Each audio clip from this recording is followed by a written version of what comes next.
J'ai le plaisir d'accueillir aujourd'hui Richard Marazzano, le scénariste de Protocole Pélican, une nouvelle série qui paraît aux éditions d'Argo, dessinée par Jean-Michel Ponzio. Pour résumer l'histoire succinctement, pas trop en dire pour réserver la surprise, il s'agit d'une douzaine de personnages kidnappés sur le globe, qui n'ont a priori aucun lien entre eux, et qui se retrouvent enfermés dans des cellules, dans une étrange prison, surveillés par des gardiens qu'on appelle compagnons, et une série de scientifiques, médecins, neurologues sans doute, qui vont les étudier, les regarder et leur faire passer toute une série de tests dont on ne sait pas trop encore à quoi cela va mener. Alors, vous êtes auteur de science-fiction, notamment. Vous avez... Pas seulement. Oui, voilà, pas seulement. Mais vous avez travaillé avec Jean-Michel Ponzio, notamment sur le complexe du chimpanzé Mhm. et Genetics, qui étaient déjà deux œuvres de science-fiction. L'une explorait l'idée du voyage donc, dans l'espace, le temps. Enfin, le complexe du chimpanzé, c'était plutôt plus un récit sur un rêve, qui est celui qui a eu un moment l'humanité de se porter au-delà d'elle-même vers les étoiles, et qui, quand moi j'étais enfant, était encore très très présent dans l'esprit des gens, et qui a disparu à partir du moment où la société marchande a commencé à remplacer les idées par des intérêts. Tout en ne se faisant pas d'illusions pour lesquelles les valeurs de la science étaient très prônées dans les années 50-60. Hein. Mais, et donc on avait envie de retrouver ce sentiment-là dans le complexe du chimpanzé. Dans Génétique, c'est un récit qui est beaucoup plus politique, puisqu'il pose la question de la privatisation du vivant. Et là également, on a un récit qui tout en relevant de la science-fiction, relève d'un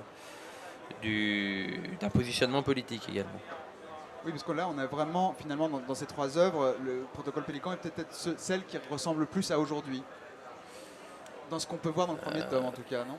Oui, par exemple, au début du récit, on a un personnage qui est appelé Milton par une journaliste qui semble connaître et qui serait mort d'une crise cardiaque à San Francisco au début du XXe siècle, au début du XXIe siècle.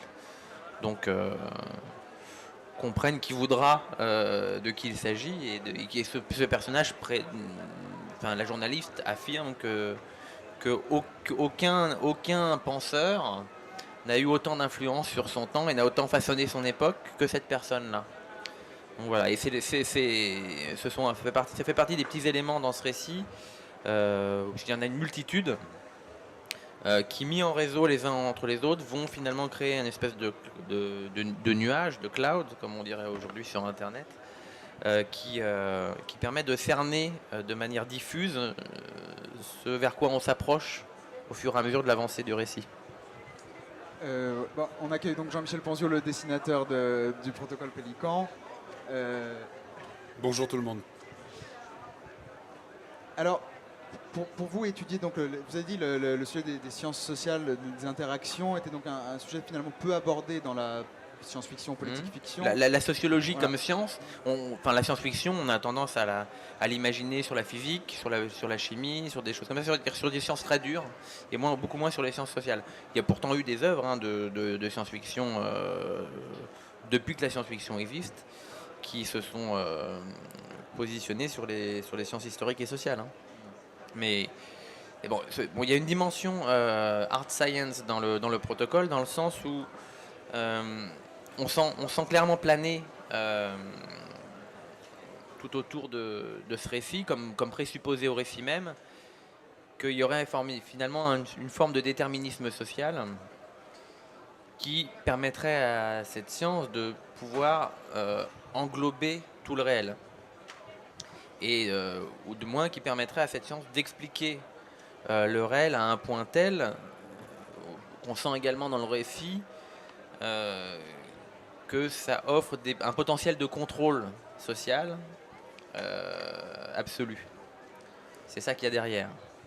Et donc dans ce sens-là, il y a l'idée de déterminisme qui est très présent dans le récit, qui est quelque chose qu'on va explorer jusqu'au bout, à la fois de manière ontologique, est-ce que de fait cette chose-là est totale et existe, et de manière politique. Justement, ce côté politique est vraiment très apparent quand même déjà dans ce premier tome. On voit bien là cette idée de déterminisme. et il est lié à un côté économique, puisque derrière, il y a on va dire un groupe d'actionnaires. Non, pas On d'actionnaires, sait pas, il ne s'agit enfin, pas d'actionnaires. Bon, c'est des gens qui se réunissent dans un hôtel qui du ont des nord de intérêts. l'Europe, dont le nom, dans certains milieux, évoque certaines choses. Il s'agit de l'hôtel Bilderberg. On se positionne à un moment du récit, à une date anniversaire de la fondation de cette fondation, justement, qui semble être une fondation qui a eu une influence déterminante sur l'évolution de l'histoire et de la politique européenne de l'après-Seconde Guerre mondiale. Alors, certains sont très prompts à qualifier toute réflexion sur ce sujet comme étant des thèses complotistes, etc. Je pense qu'il n'y a pas besoin d'aller dans ces domaines-là. D'abord, nous, on fait œuvre de fiction. C'est un récit de fiction qui porte à la réflexion. Ce n'est pas un récit politique en soi. En même temps, effectivement, l'outil complotiste dans un récit de fiction est un outil très très intéressant. Parce que ça permet de faire surgir comme ça des éléments, de les manipuler, de jouer avec et de voir ce qu'il en ressort. Et puis, ça permet pas de poser des questions sur le réel et sur notre époque. Et est-ce que vous avez enquêté assez loin, enfin en termes de documentation ou de rencontres ou de lecture, sur ces thèses dites complotistes ou tous Non, ces non, comme tout le monde, j'ai suivi ça un peu sur Internet, etc. Mais mon propos, enfin moi j'ai un propos plus historique. Je pense qu'il n'est pas nécessaire de faire appel aux thèses complotistes pour expliquer les rapports de force qui existent dans le monde néolibéral et à la phase du capitalisme dans laquelle on se trouve. Et on reste très très récemment, on a vu une crispation sur une volonté de contrôle de certains moyens d'expression ou de certains domaines dans lesquels on échange des données, et une crispation par exemple sur la nature du droit d'auteur qui pose la question de la privatisation de la culture, de la privatisation de l'information, de la privatisation de l'accès aux données. Donc on est à un instant charnière de l'histoire de ces idées et de ce contexte économique et politique où les outils technologiques et les sciences qui permettent de les mettre en œuvre sont arrivés à un stade de développement tel qu'on peut se demander si ça ne peut pas présenter un danger total pour les libertés fondamentales. Quand je dis total, c'est à l'échelle planétaire. Auparavant, on pouvait avoir les moyens de couper les communications ou d'espionner à petite échelle. Aujourd'hui, on a les moyens, avec des réseaux informatiques extrêmement puissants, d'espionner des milliers, voire des millions de lignes téléphoniques en même temps, qui passent par le même canal du reste, sous la sous-marin Atlantique, entre l'Europe et les États-Unis, ou qui passent par le même satellite, qui appartiennent aux mêmes grandes firmes ou aux mêmes groupes d'États constitués qui ont les mêmes intérêts. Donc les théories du complot ne sont pas pertinentes dans le sens où on imagine des gens qui établiraient des plans à long terme, alors que les concepts de lutte des classes suffisent largement pour expliquer que des groupes ont des intérêts communs, ont tendance à se constituer en pouvoir dominant pour pour pouvoir persister dans leur pouvoir. Donc aujourd'hui, la question est, est-ce que les moyens techniques et scientifiques donnent des outils totalement efficients pour privatiser le réel à un point tel que les citoyens n'aient plus accès. Donc c'est une des questions qui est soulevée dans le protocole, où ces 11 personnages semblent représenter un danger pour un monde constitué ou pour un monde qui est en train de se figer dans sa dernière phase. Jean-Michel Ponzio, vous avez une longue collaboration avec Richard. Qu'est-ce qui vous a plu dans cette nouvelle idée, dans ce nouveau scénario, pour que vous lanciez dans l'aventure avec lui?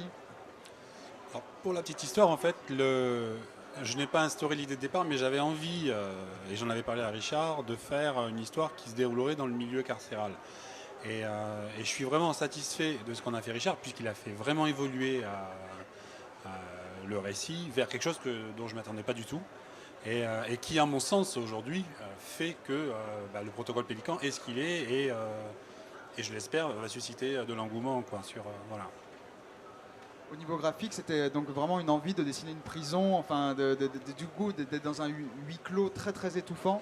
Oui, tout à fait. L'idée aussi, c'était de sortir un petit peu des clichés de la prison. C'est pour ça que, bon là, je parle de la partie qui me touche particulièrement, donc le graphisme. J'ai essayé de changer un petit peu l'allure des portes, de sortir de ce qu'on avait habituellement en termes de prison, à savoir des barreaux, etc. Et donc voilà, c'était une petite approche un petit peu différente. Le lieu même, la prison, enfin je ne vais pas dévoiler la fin aux personnes qui n'ont pas lu le livre, mais la prison en elle-même est déjà une déclinaison de ce qu'on peut avoir en termes de prison en général. Donc voilà. Et puis bon, la technique, elle est toujours la même. Et puis j'essaye au maximum d'être de plus en plus essentiel. Vous le verrez certainement sur le tome 2, il y a des parties pris graphiques un peu plus poussées. Et voilà, on essaye d'évoluer, on apprend tous les jours. Oui, il y a vraiment un travail sur la lumière et les effets, je dirais presque des effets spéciaux d'éclairage, d'ambiance, et dans une prison, donc essentiellement de l'éclairage électrique d'ailleurs. Ça représente un vrai défi pour vous quand même? Ou du coup vous avez vraiment l'habitude après ces justement, collaborations, c'est ce qui me permet. C'est vrai que la lumière est beaucoup plus travaillée que sur mes albums précédents, mais justement parce qu'on est dans un vrai huis clos. Et donc, comme on sait, hein, au cinéma, un huis clos, je pense généralement, soit on le réussit, soit on le rate. Il n'y a pas réellement de. Et en bande dessinée, je crois que c'est encore plus délicat parce qu'on n'a pas effectivement cette facilité qu'on peut trouver au cinéma, enfin sur une forme de langage. Après, on va pas comparer le cinéma à la bande dessinée, mais voilà, c'est même pas une histoire de pauvreté ou quoi que ce soit, mais c'est vrai qu'on voilà, on n'a pas l'animation, on n'a pas le son, etc. Donc je pense qu'un huis clos en bande dessinée est encore plus délicat à réussir. Donc c'est vrai qu'on peut, se rattraper sur un travail de lumière un peu plus conséquent, etc. Est-ce que, là je vous pose la question à tous les deux, est-ce que dans le registre donc de la science-fiction qu'on va dire proche de nous, il y a des œuvres de bande dessinée ou peut-être de cinéma peut-être plutôt qui vous inspirent particulièrement? Généralement, et ça c'est bien, on a à peu près les mêmes références, Richard et moi, sur le cinéma. Donc on arrive vraiment. Je pense que c'est plus de l'ordre cinématographique que bande dessinée en général. Bon, il y a beaucoup de choses moi qui me plaisent effectivement dans ce qui sort aujourd'hui. Mais de manière générale, je vais plutôt puiser effectivement dans le cinéma, voilà, un travail de la lumière, un travail de décor. Il y a vraiment, pour moi, il y a dans ce travail-là, parce qu'aussi on est narrativement cinématographique, voilà, il y a beaucoup plus de références dans le cinéma. Et il y a beaucoup d'auteurs qui nous plaisent. Je vais passer le micro à Richard. Pour ce récit en particulier, il n'y a pas réellement d'influence d'œuvres. Bien sûr, il y a des œuvres qui nous ont plu en bande dessinée au cinéma, comme J'ai rêvé pour Vendetta, qui connaît une actualité grandissante aujourd'hui avec les Anonymous, par exemple. Mais le protocole Pélican n'est pas un récit de geek, n'est pas un récit compulsif où on reproduit des envies de choses qui nous ont fait plaisir ailleurs. C'est un récit qui a sa cohérence, qui est tout comme une personne qui a sa propre vie et qui découle de réflexions qui sont d'ordre, pour certaines, métaphysiques sur ce qu'est la liberté, sur ce que peut être